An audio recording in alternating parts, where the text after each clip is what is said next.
Welcome to Dishing Up Nutrition, Ask a Nutritionist podcast brought to you by Nutritional Weight and Wellness. We are thrilled to be celebrating 20 years on air discussing the connection between what you eat and how you feel while sharing practical, real life solutions for healthier living through balanced nutrition. We really want to thank you for all of your support and listenership throughout the years. But let's get started on today's episode. And I will be answering a nutrition question that we've received from one of our Dishing Up Nutrition listeners. And the question today is eating for Hashimoto's. I understand gluten free is important. However, how do you gain weight? It can be tricky to keep good weight on and eat enough of a nutrient dense, low carb, or no grain diet. Suggestions. I think this is a great question about how to gain weight, and I want to apply this to anybody that has the goal of gaining weight. And this individual sounds like she's already eating a lot of real food. She's gluten free, which eliminates a lot of processed things if she's eating naturally occurring gluten free food. But again, I want to broaden this question to anybody who has the goal of gaining weight. So often people are told if they want to gain weight just to increase calories, whether it be eating ice cream or waffles or whatever it might be. And of course, these foods are going to help you gain weight, but it's not necessarily healthy weight that you're gaining from eating these foods. And then you're putting your body at risk by eating these high sugar, highly processed foods. This can cause an increase in body fat and possibly an increase in visceral fat, which is the fat around your organs in your midsection. And having high amounts of this visceral fat puts you at higher risk for many different health conditions. So we really want to avoid that. So instead of gaining only body fat to gain weight, it's much more ideal to gain muscle.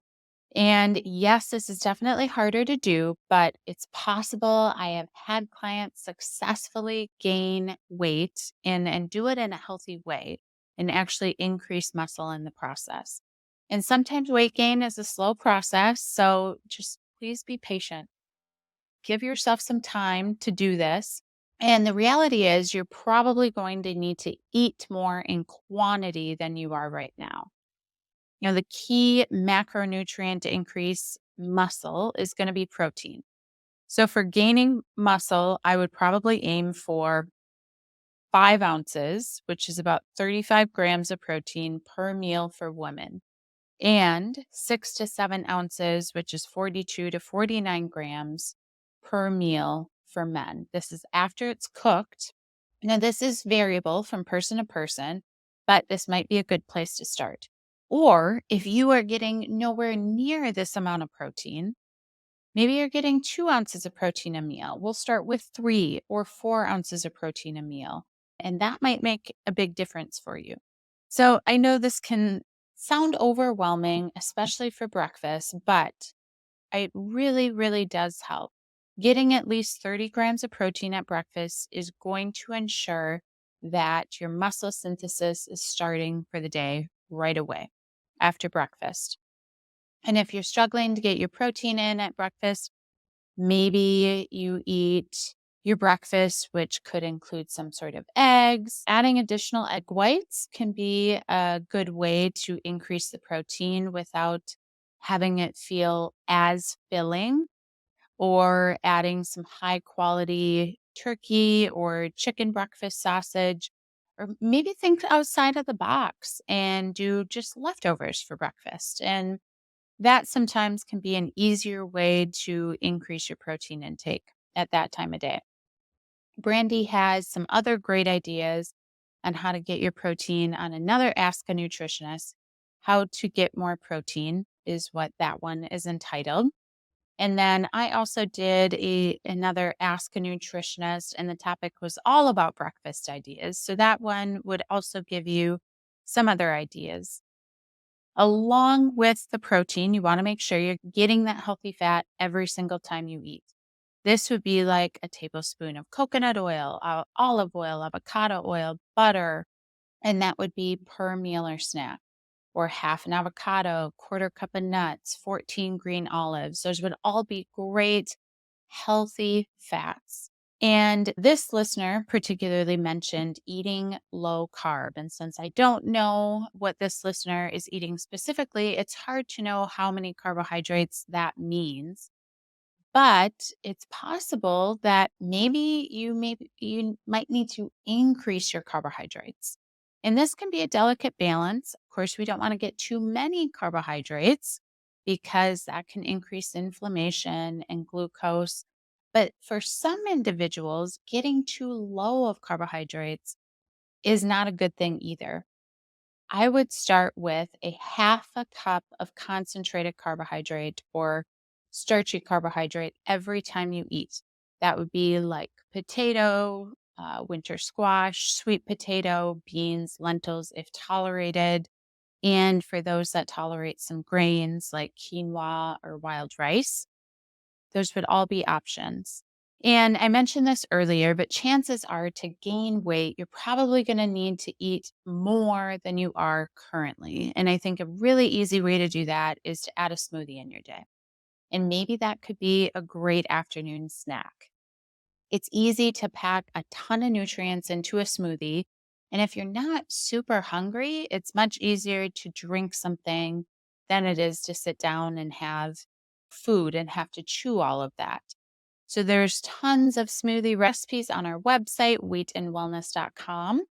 If you do tolerate dairy, use whey protein. That is particularly great at gaining muscle. If you do not tolerate dairy, I would suggest paleo protein, which is made of beef. I promise it doesn't taste like beef. This is the one that I use at home. You can add some fruit in there. I usually opt for frozen fruit. It's cheaper. Also, I like the texture that it provides. Great opportunity to sneak in some vegetables. That could be spinach, kale, frozen riced cauliflower, depending on the other flavors. Cucumber works in there, zucchini.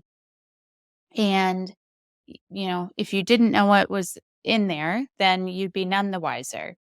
All the other flavors really do cover up that veggie flavor. And then we want to make sure to add that healthy fat too. So that could be canned coconut milk, a third of a cup, 1 or 2 tablespoons of nut butter, half an avocado. Those would all be great options. Um, you could sneak in some extra fiber into this smoothie, 1 or 2 tablespoons of ground flaxseed or chia seed. If you haven't ever had those, I would start really small, like a teaspoon, and slowly increase so your body adapts to getting more fiber. And if you're not at home in the afternoon to put together this delicious smoothie, you can make it the morning of and then just drink it later. Or you could make a big batch of them and freeze them, take it out the morning of, and by the time afternoon rolls around, it should be thawed. I generally freeze them in glass jars, like mason jars, or I save pickle jars, mayonnaise jars, things like that. Just make sure to add some extra room at the top so that it doesn't explode in your freezer. That would not be a good situation.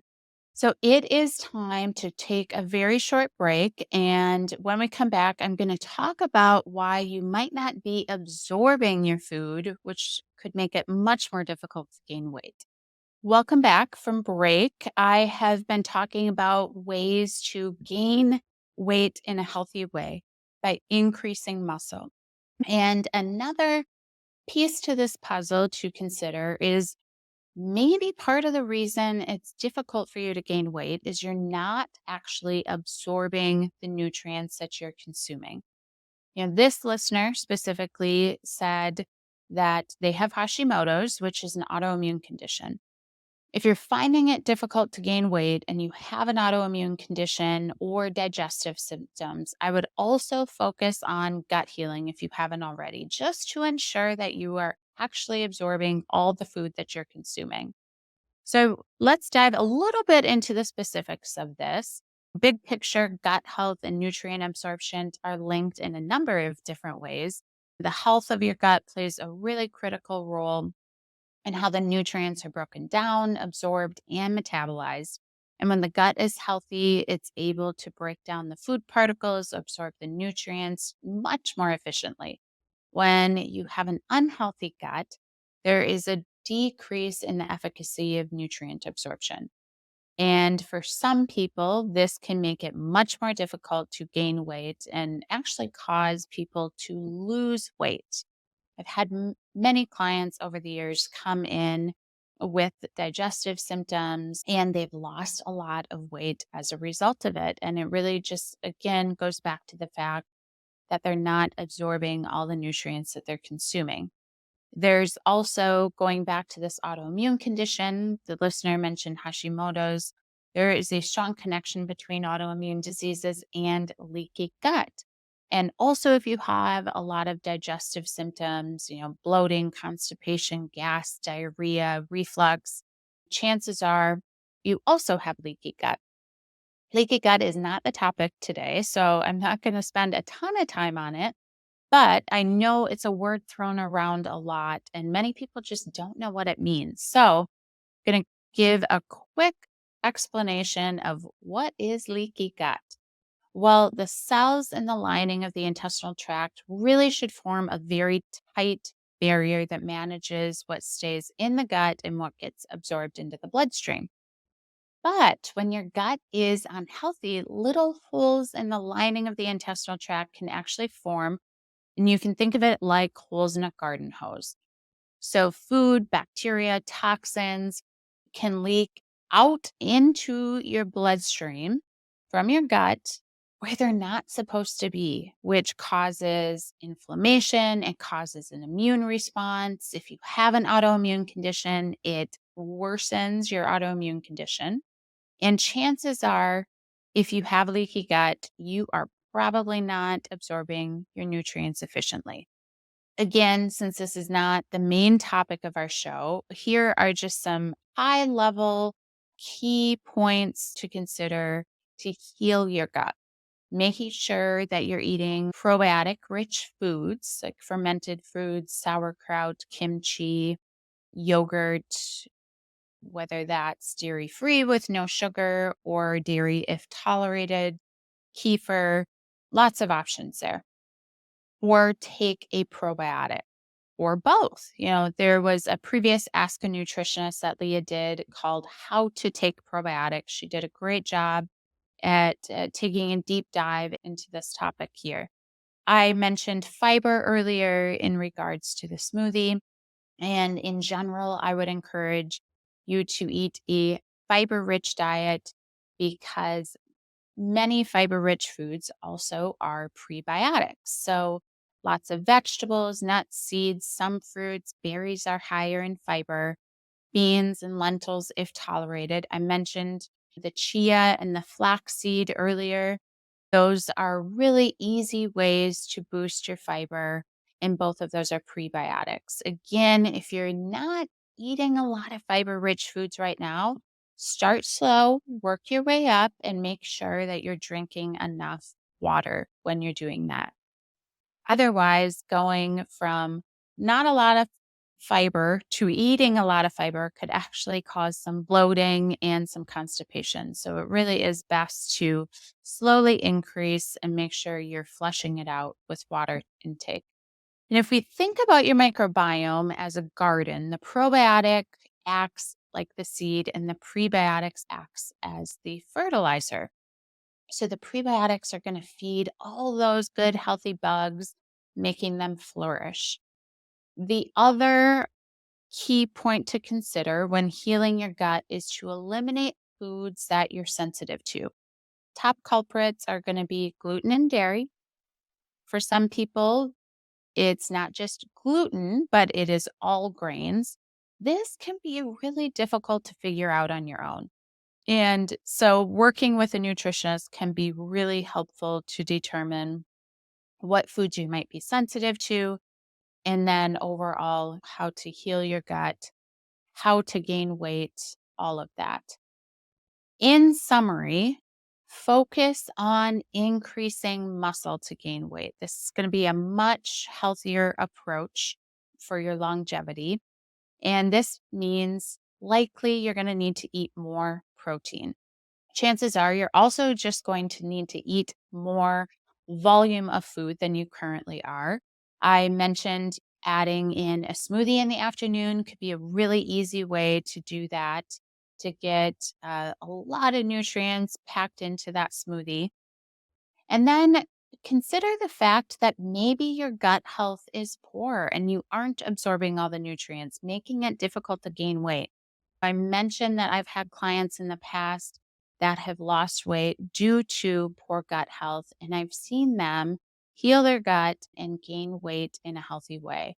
And as I mentioned earlier, in general, I've seen clients be able to gain weight in a healthy way. So it is possible. But if you have tried all of this or you're just feeling overwhelmed, not sure where to start, I highly recommend making an appointment. We are here for you to guide you along the way and make an individualized plan for you. Visit our website, weightandwellness.com, to schedule an appointment or give us a call, 651 699 3438. And I just want to thank you so much for listening to Dishing Up Nutrition's Ask a Nutritionist. And if you found this episode helpful, please be sure to leave us a rating review on your favorite podcast app so we can help even more people discover the connection between what they eat and how they feel. And if you have a nutrition question that you would like us to answer, we invite you to join our private Dishing Up Nutrition Facebook community by searching Dishing Up Nutrition on Facebook. Once you're a member of our community, we invite you to join the conversation and share your questions with us. Or another new option is you can call us at 952 641 5233, and you can leave your question in our Dishing Up Nutrition voicemail box. So either way, please don't be shy. If you have a question, just let us know, and we really look forward to hearing from you. Thank you so much for joining me today.